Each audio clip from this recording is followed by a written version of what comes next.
Hello guys, welcome to channel. My self Ashish from SML Jaipur. और guys, जब अपन आए हमारी last video of this blood physiology unit that is erythroblastosis fetalis. Guys देखो यार, ये बहुत इंपॉर्टेंट टॉपिक है अमंग 3 पिलर्स। ये अपना 3rd पिलर है। मैंने आपको बताया कि ब्लड फिजियोलॉजी में 3 क्वेश्चन श्योर आते ही है। पहला एरिथ्रोपोइसिस और उसका रेगुलेशन, दूसरा intrinsic extrinsic pathway of clotting, तीसरा एरिथ्रोब्लास्टोसिस फिटालिस। अगर यार इंपॉर्टेंट क्वेश्चन की बात करें तो यहाँ से erythroblastosis fetalis, haemolytic disease of newborn और आरएच इनकॉम्पेटिबिलिटी, ये तीनों आते हैं। एंड आपको एक बात बताओ, ये तीनों अलग नहीं है, ये एक ही नाम है। ठीक है, तो ये और के अंदर पूछे जाते हैं, तो कंफ्यूज नहीं करना। पढ़ करके भी जाओ और आंसर ना लिख करके आओ तो कोई मतलब नहीं है। ठीक है, स्टार्ट करते हैं लास्ट वीडियो। देखो यार, पिछली वीडियो में अपन ने देखा कि एक तो होता है ओएबी सिस्टम ब्लड ग्रुपिंग का, और एक होता है आरएच सिस्टम। ठीक है, और दोनों को करना बहुत जरूरी है, वरना ट्रांसफ्यूजन रिएक्शंस हो सकता है। और ओएबी में इमीडिएट देखने को मिलता है, आरएच में थोड़ा डिलेड देखने को मिलता है।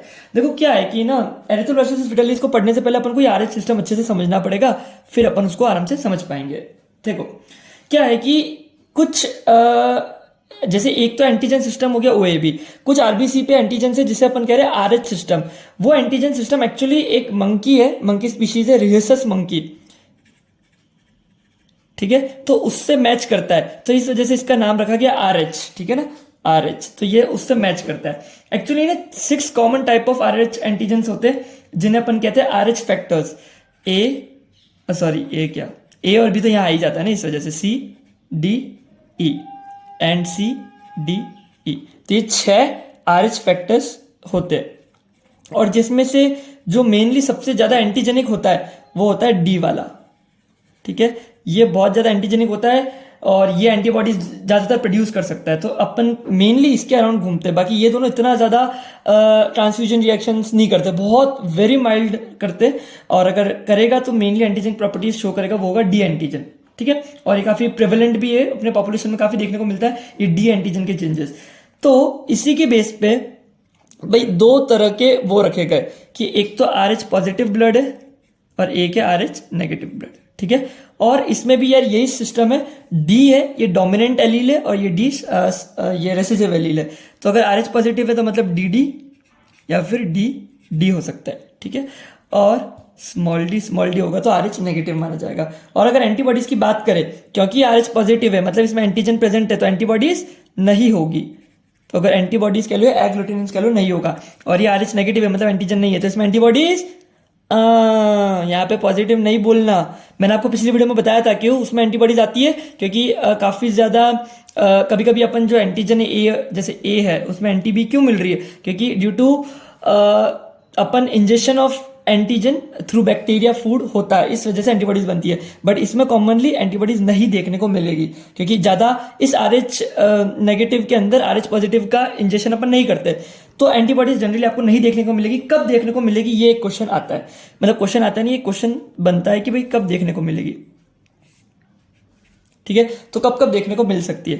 पहला तो यार ऐसा हो कि मान लो कोई आरएच नेगेटिव है, उसमें एंटीबॉडीज नहीं होती यूजुअली, बट कब देखने को मिलेगी, या तो उसने कभी आरएच पॉजिटिव ब्लड लिया हो, किसी आरएच नेगेटिव पेशेंट ने किसी आरएच पॉजिटिव ब्लड लिया हो। भाई कभी कभी क्या होता है कि कुछ अवेलेबल भी नहीं हो और अपन ने आरएच पॉजिटिव ले लिया, या अनजाने में भी ले लिया। ठीक है, तो उस वजह से उस पेशेंट के अंदर, इस आरएच नेगेटिव पेशेंट के अंदर एंटीबॉडीज मिलेगी, क्योंकि इसने ऑलरेडी आरएच पॉजिटिव ले रखा है। आरएच पॉजिटिव मतलब एंटीजन इसकी बॉडी में आ गया, तो इसके अगेंस्ट एंटीबॉडीज बन जाएगी। दूसरा, मान लो एक आरएच नेगेटिव मदर है। ठीक है, एक आरएच नेगेटिव मदर है जिसके अभी वूम्ब में आरएच पॉजिटिव फीटस है। ठीक है, तो इस आरएच नेगेटिव मदर के वूम्ब में एक आरएच पॉजिटिव फीटस है। तो इस केस में भी जब ये इस आरएच पॉजिटिव फीटस का ब्लड इस मदर के कांटेक्ट में आएगा, तो इस आरएच नेगेटिव मदर के अंदर भी एंटीबॉडीज डेवलप होगी। समझे मेरी बात? ओके, तो ये था एक छोटा सा कॉन्सेप्ट जो मुझे बताना था। अच्छा, ऐसा भी नहीं कि एक बार में बन जाता है। देखो मान लो होता कि जैसे ये कांटेक्ट में आया, तो अराउंड एंटीबॉडीज बनने में भी करीब 2 to 4 मंथ्स लगते हैं, क्योंकि एक तो ये बहुत इतना जल्दी रिएक्शन नहीं करता, ये 2 to 4 मंथ्स लगते हैं। इसीलिए मैंने आपको बताया था इसके अंदर होता है डिलेड ट्रांसफ्यूजन रिएक्शन, और ये बहुत खतरनाक सिस्टम है। इसके अंदर बहुत जल्दी एंटीबॉडीज बन जाती है, और इसलिए इसके अंदर देखने को मिलता है इमीडिएट ट्रांसफ्यूजन रिएक्शन। ठीक है, अब आप लोग तैयार हो ये समझने के लिए कि एरिथ्रोब्लास्टोसिस फिटालिस क्या होता है। ठीक है, अब स्टार्ट करते हैं। देखो एरिथ्रोब्लास्टोसिस फिटालिस क्या है। नाम से तो कुछ आपको अभी समझ नहीं आ रहा होगा क्यों इसका ये नाम रखा गया, ये सब भी मैं आपको बताऊंगा, समझना। Erythroblastosis fetalis.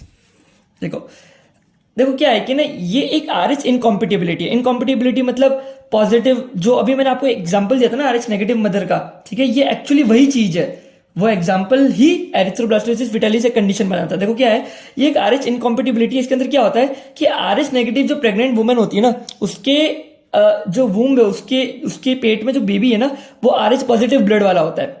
मतलब एक आरएच नेगेटिव प्रेग्नेंट वुमेन के अंदर एक आरएच पॉजिटिव फीटस ग्रो कर रहा है, और ये कंडीशन एक्चुअली कहलाती है एरिथ्रोब्लास्टोसिस फिटालिस, ठीक है। और इसके अंदर क्या होता है, क्योंकि अब एंटीबॉडीज बनी, और जैसी एंटीबॉडीज इस फीटस में जाएगी और वहां पे क्या करेगी, इन आरबीसी का हिमोलिसिस कर देगी। तो ये एक बेसिक ज्ञान था, समझ में आया। देखो क्या हो रहा है कि मान लो यहाँ पे एक हस्बैंड बना देते, ठीक है, और इसको टी शर्ट पहना देते एक बार के लिए, ठीक है।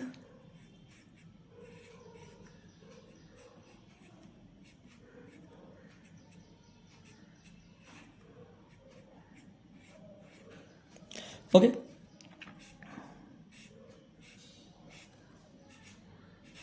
ठीक है, तो ये है अपना मेल। ओके, इसके बाल बना देते हैं, ठीक है। तो ये हो गया अपना मेल। अब फीमेल बना देते एक बार। फीमेल को क्या पहने, साड़ी पहने, नहीं सलवार सूट पहनाते हैं, आजकल ट्रेंड बदल गया ना। तो ये फीमेल,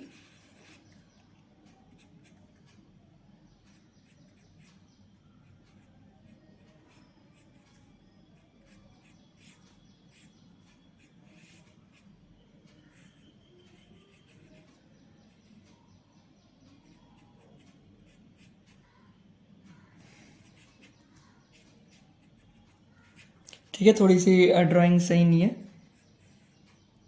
आप चला लेना।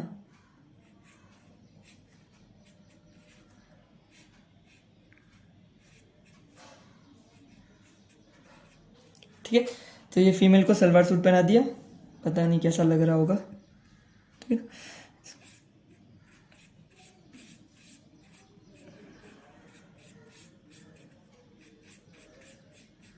ठीक है, तो ये इसके बाल है, ठीक है। तो बहुत ही सुंदर ड्राइंग बनाई है आशीष ने।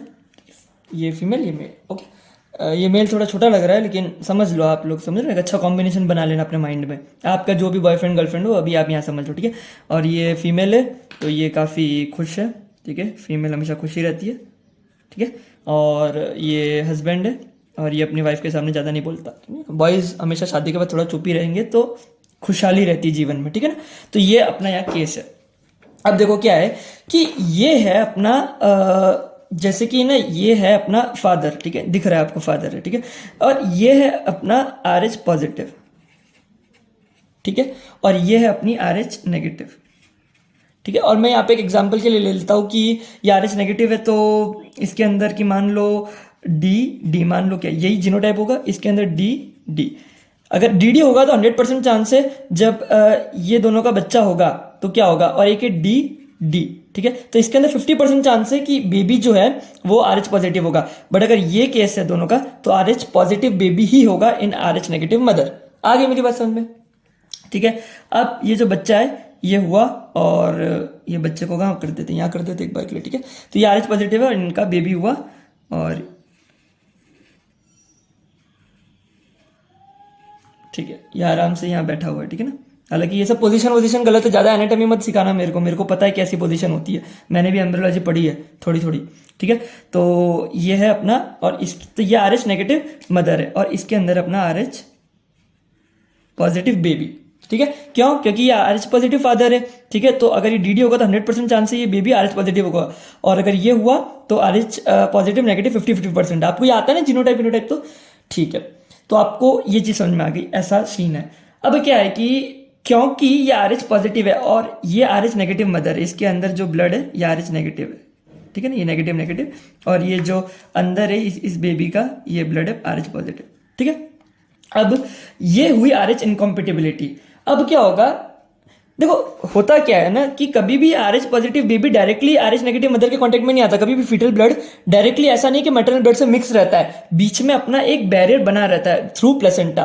तो होता क्या है जैसे कि मान लो इनकी फर्स्ट डिलीवरी हुई, ठीक है, फर्स्ट डिलीवरी हुई और बेबी बॉर्न हुआ, ठीक है,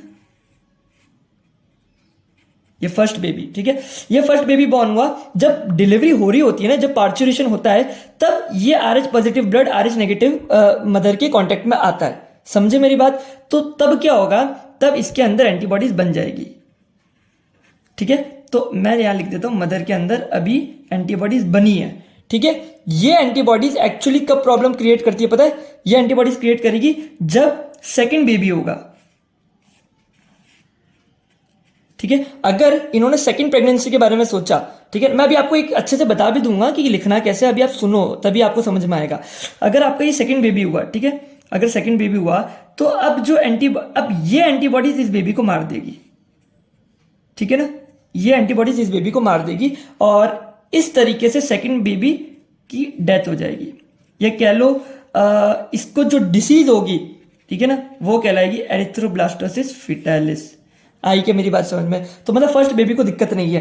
क्यों दिक्कत नहीं है, क्योंकि इसके अंदर एंटीबॉडीज नहीं है। अब मान लो इसने कभी अपनी लाइफ में ट्रांसफ्यूजन रिएक्शन लिया हो ऑफ RH पॉजिटिव ब्लड, इसकी वजह से इसके अंदर एंटीबॉडीज बन गई होगी। और अगर ये एंटीबॉडीज पहले से बनी होगी तो याद रखना, एंटीबॉडीज एक्चुअली ये जो पॉजिटिव ब्लड है ये कांटेक्ट में कब आ रहा है, ड्यूरिंग पार्चुरेशन, इस वजह से कोई दिक्कत नहीं थी। पर अगर ऑलरेडी प्रीफॉर्म्ड एंटीबॉडीज है ड्यू टू ट्रांसफ्यूजन रिएक्शन, तो एंटीबॉडीज कैन क्रॉस प्लेसेंटा। कौन सी एंटीबॉडीज बनती है जनरली, IgG, और ये IgG एंटीबॉडीज प्लेसेंटा को क्रॉस कर सकती है। तो फर्स्ट बेबी भी की भी डेथ हो सकती है और इस कंडीशन को कहते हैं एरिथ्रोब्लास्टोसिस फिटालिस। आई मेरी बात समझ में। तो होप आपको समझ में आ रहा है कि ये क्या चल रहा है। ओके, तो ये चीज आपको आगे समझ में, मैं क्या कह रहा था, हाँ। अब अपन देखते कि इस जो बेबी हुआ है उसके सिम्टम्स क्या क्या होंगे। देखो, अब आप लोग बताओगे सिम्टम्स क्या है, मैं तो बस लिख दूंगा कि क्या प्रोसेस हो रही है। अब आप लोग बताओगे सिम्टम्स क्या क्या है, ठीक है। देखो क्या हुआ, क्योंकि यार अब ये बेबी को एरिथ्रोब्लास्टोसिस फिटालिस है, एक्चुअली क्या हो क्या रहा है, समझो मेरी बात को। ये जो एंटीबॉडीज है ये किस पर अटैक कर रही है, RBC पे, क्योंकि RBC पे ही तो वो RH पॉजिटिव का मार्कर है। मेरी बात समझ रहे हो, डी एंटीजन जो है वो RH पे, तो RH पॉजिटिव का क्या मतलब है, जो एंटीजन है वो फीटस के ब्लड के ऊपर ही तो है, फीटस के RBC के ऊपर ही तो है। और क्योंकि एंटीबॉडीज बन गई है, अब इस बेबी के RBC को मार देगी, तो होगा क्या, RBC हीमोलाइज्ड होंगे। आई मेरी बात समझ में। ये RBC जो हीमोलाइज्ड हुए तो अपना हीमोग्लोबिन रिलीज होगा और उसकी वजह से बिलीरुबिन बनेगा। ये हीमोग्लोबिन बिलीरुबिन में कन्वर्ट होता है और ये बिलीरुबिन, क्योंकि इस बच्चे का भी ब्लड ब्रेन बैरियर अच्छे से डेवलप नहीं है, क्योंकि छोटा सा बच्चा है अभी, तो इन्फेंट है, तो ये इसके ब्रेन में जाकर के बिलीरुबिन डिपॉजिट हो जाएगा, समझे। एक्चुअली क्या होगा, अगर RBC हीमोलाइज हो रहे तो इसको कंपेंसेट करने के लिए अपने जो हिमेटोपोइटिक टिश्यूज है, जैसे कि यहाँ पे अपन बात करें कि जो लिवर और स्प्लीन है, ठीक है ना, तो लिवर एंड स्प्लीन जो है वो ओवर एक्टिव हो जाएंगे, जिससे ज्यादा से ज्यादा RBC बना सके, क्योंकि RBC हीमोलाइज्ड हो रहा है और इस तरीके से ये चीज चलेगी। अब आप लोग बताओ सिम्टम्स क्या क्या होंगे, ठीक है, स्टार्ट करें। अब आप लोग बताएंगे। ओके, लिवर और स्प्लीन ओवर एक्टिव हो गए तो क्या होगा, हेपेटोमेगाली मतलब एनलार्ज लिवर, और स्प्लीनोमेगाली। आई मेरी बात समझ में। देखो कितना आप लोग स्मार्ट, आपको चीजें समझ में आ रही है। अगर RBC हीमोलाइज्ड हो गए, ठीक है, तो इस वजह से क्या होगा, इस वजह से ही इस डिसीज का नाम रखा गया है हीमोलिटिक डिसीज ऑफ न्यूबॉर्न। आई बात समझ में, ठीक है। अब ये हीमोग्लोबिन रिलीज हो गया, मतलब एक तरीके से अब RBC में हीमोग्लोबिन नहीं, हीमोग्लोबिन बहुत टूट चुका है, तो क्या कहलाएगा, सीवियर एनीमिया। यस, अब आप लोग बताएं, बिलीरुबिन भी बढ़ रहा है तो क्या कहलाती है कंडीशन, यस, जॉन्डिस। ठीक है, ये सब मैं बता चुका हूं, ठीक है। अब ये बिलीरुबिन ब्रेन में जाके डिपॉजिट हो रहा है। अगर ये बच्चा, जैसे अभी तक तो क्या होता है, इस टाइम तक तो इस बच्चे की डेथ हो गई होती है, लेकिन फिर भी अगर बच्चा बच जाता है किसी भी तरीके से, और क्योंकि बिलीरुबिन बहुत ज्यादा ब्रेन में डिपॉजिटेड है, इस वजह से एक कंडीशन कहलाती है that is called kernicterus. या आप लोग बायोकेमिस्ट्री में भी पढ़ते, कर्निक टेरस। इसमें क्या होता है, actually it is a condition in which there is a mental impairment of a infant due to precipitation of bilirubin in the brain और न्यूरोनल एरियाज। ठीक है, तो अब क्योंकि बिलीरुबिन ज्यादा से ज्यादा डिपॉजिट हो गया ब्रेन में, तो एक मेंटल इंपेयरमेंट या मेंटल रिटार्डेशन देखने को मिलेगा इस बेबी के अंदर। तो देखो सारी चीज आपने बता दी। देखो हीमोलिटिक डिसीज ऑफ न्यूबॉर्न, और क्यों इसे हीमोलिटिक डिसीज ऑफ न्यूबॉर्न कहते हैं वो बता दिया। अच्छा, एक क्वेश्चन और आ रहा है कि एरिथ्रोब्लास्टोसिस फिटालिस क्यों कहते हैं। देखो क्या होता है कि ये जो लिवर स्पिन जो ओवर एक्टिव वही आरबीसी बना रहे, तो ये इतना जल्दी जल्दी आरबीसी बना रहे, इतना जल्दी जल्दी बना रहे कि आरबीसी पूरे बन ही नहीं रहे, अच्छे से मैच्योर नहीं हो रहे और न्यूक्लिएटेड स्टेट में ही आरबीसी रिलीज हो जा रहे।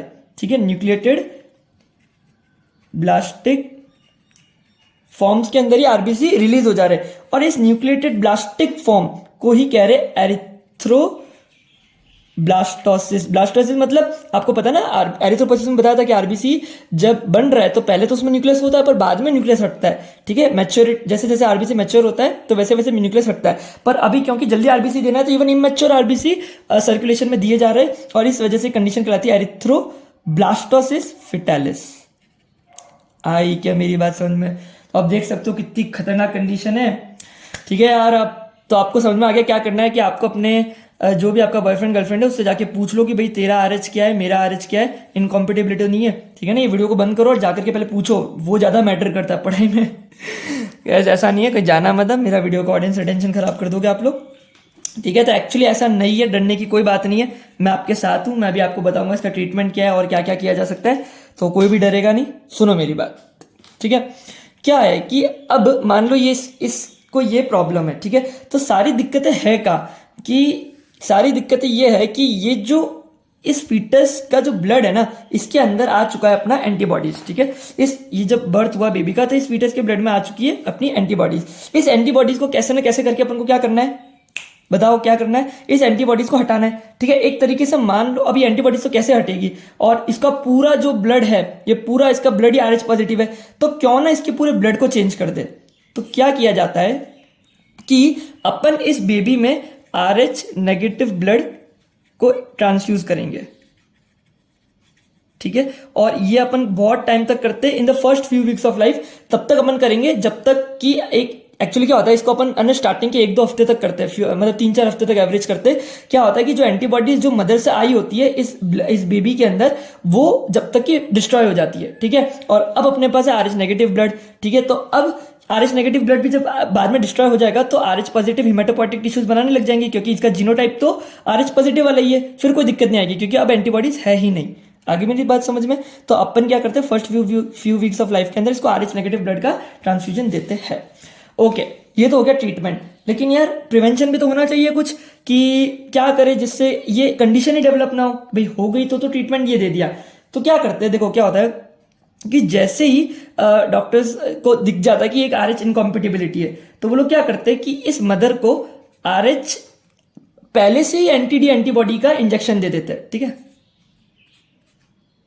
अपन पहले से ही इस मदर को एंटीडी एंटीबॉडी का इंजेक्शन दे देंगे।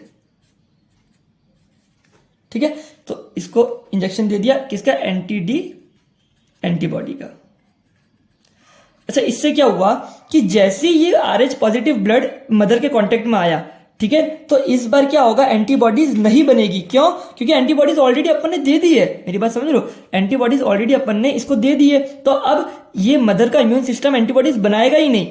समझे मेरी बात? और क्योंकि ये एंटीबॉडीज नहीं बनाएगा तो इस वजह से देखो फर्स्ट बेबी तो हो जाएगा। ठीक है, दिक्कत कब आती है? सेकंड बेबी में। तो सेकंड बेबी के टाइम पे जब फर्स्ट बेबी की डिलीवरी होगी तो डॉक्टर्स को पता होता है कि आरएच इनकॉम्पिटिबिलिटी है, तो कुछ ना कुछ ब्लड फीटस का मदर में गया होगा, तो वो तभी एंटीडी एंटीबॉडी दे देते हैं जिससे इम्यून सिस्टम मदर का वो बनाए नहीं एंटीबॉडीज, और सेकेंड जो बेबी है वो अच्छे से हो सके अगर इस कपल को सेकेंड प्रेगनेंसी भी चाहिए तो। ठीक है, और अगर मान लो फर्स्ट बेबी के टाइम पे ही डॉक्टर हिस्ट्री लेता है और पता चलता है कि इसने कभी ये अपन टेस्ट करके चेक कर लेते कि इसके अंदर एंटीबॉडीज है कि नहीं, तो अपन क्या करते, कुछ 7 to 8 मंथ्स ऑफ गेस्टेशन आता है ना, जब भी अपन देने लग जाते हैं इसको एंटीडी एंटीबॉडी। कैसे ना कैसे करके एंटीडी एंटीबॉडी दो, जिसकी वजह से ये जो अगर फीटल ब्लड मदर के अंदर आएगा भी ना तो भी एंटीडी एंटीबॉडी उसको न्यूट्रलाइज कर देगी और मदर का इम्यून सिस्टम ओवर एक्टिव नहीं होगा। ठीक है, और बस इतनी सी तो बात है।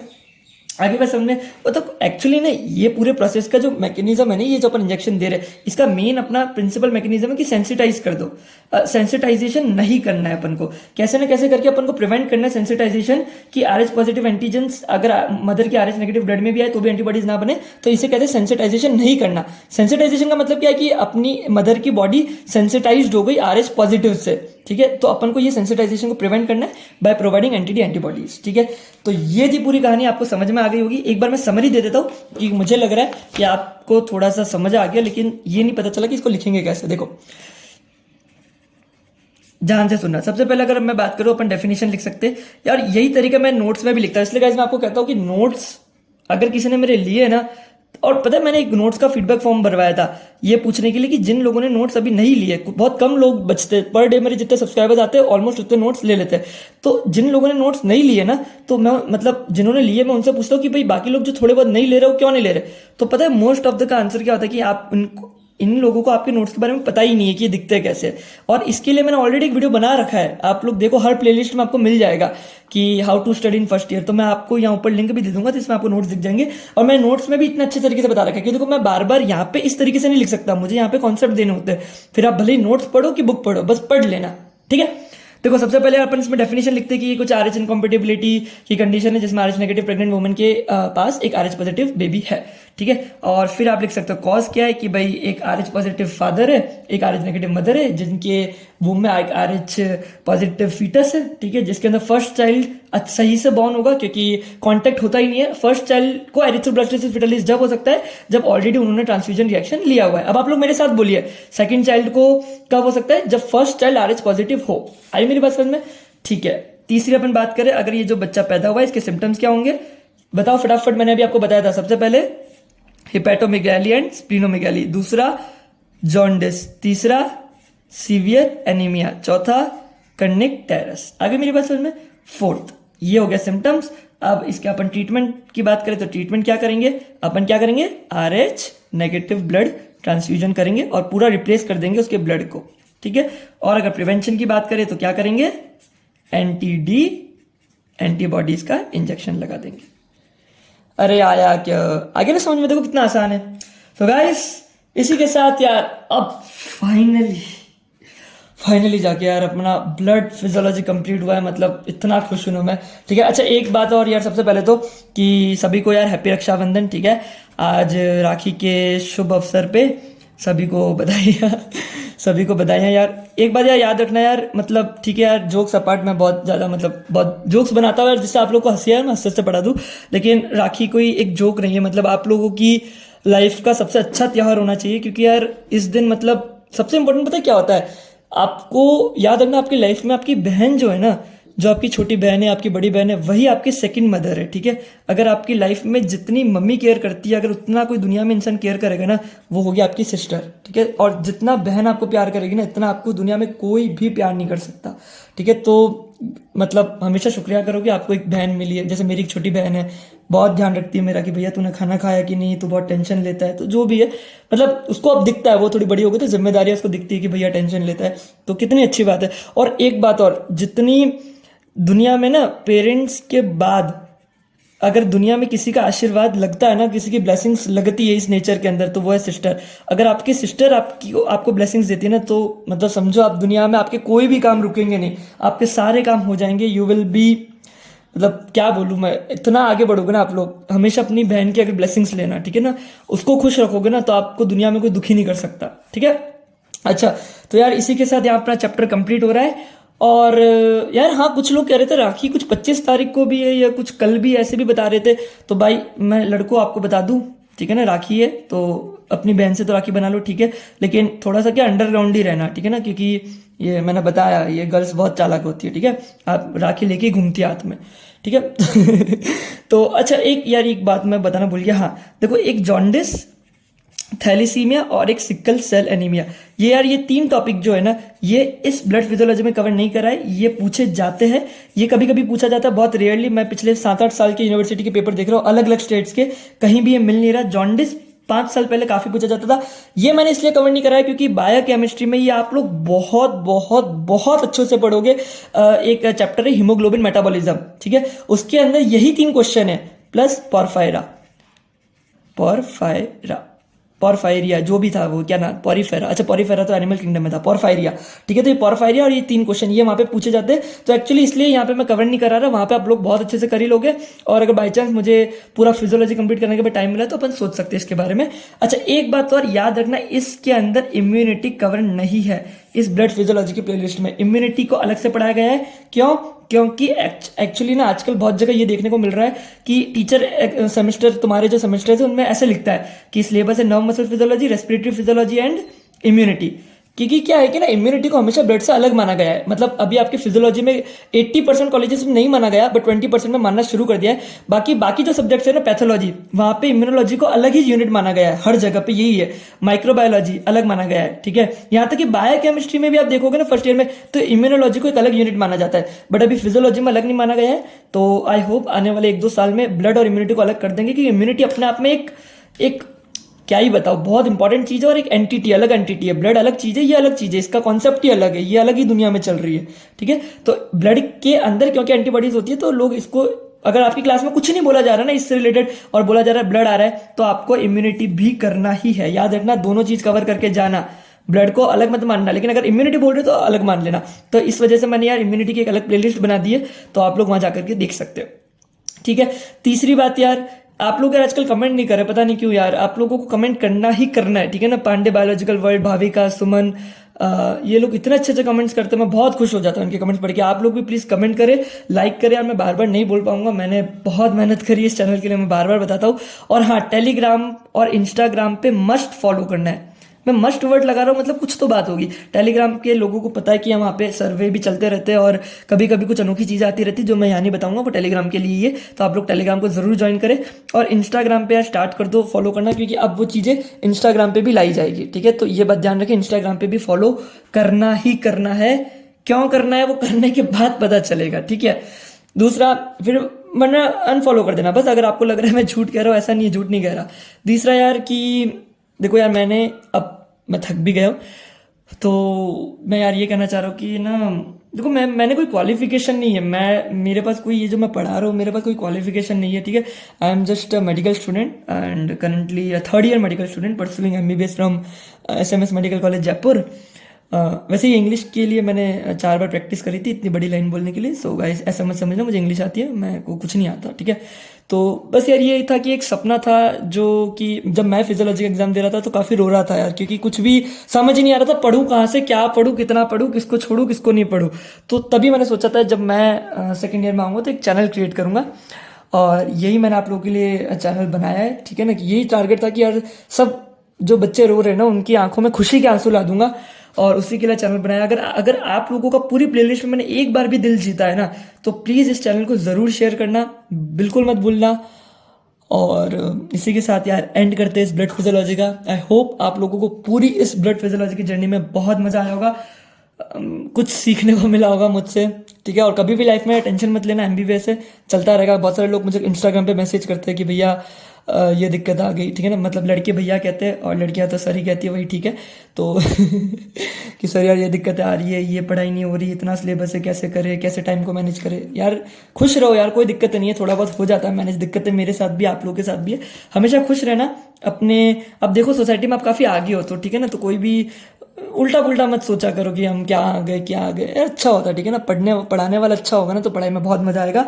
और ढूंढो ऐसे पढ़ाने वाले लोग, और अगर मिल गया है मेरे जैसा कोई तो उसकी कदर करो, शेयर करो, ठीक है। और अपने 50,000 सब्सक्राइबर होने वाले, सिर्फ 23,000 बाकी, 23,000 सब्सक्राइबर बाकी यार, जल्दी जल्दी करा दो, ठीक है। 27,000 है, हर कोई एक एक भी कराएगा तो भी कल के कल हो सकता है। सो गाइस, बहुत बोल लिया पूरी प्लेलिस्ट में, और इस वीडियो में इतना ही यार। मिलता अगली वीडियो में, तब तक के लिए बाय बाय, जय हिंद जय भारत। 15 अगस्त भी आ रही है, सो इसीलिए बहुत जोश आ रहा है। जय हिंद जय भारत।